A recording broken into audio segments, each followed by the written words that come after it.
جمعہ کے وقت دکان کھولنے کا حکم. جمعہ کے دن نماز کے وقت دکان بند کرنا ضروری ہے یا پھر دو بندے الگ الگ وقت میں نماز پڑھ کر دکان کھلی رکھ سکتے ہیں؟ سید اسد علی انڈیا سے.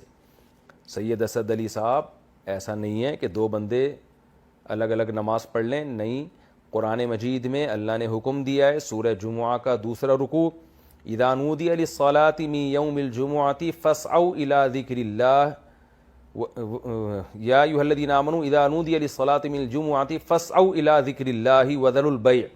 خرید و فروخت چھوڑ دو، تجارت چھوڑ دو، اللہ کے ذکر کی طرف دوڑو.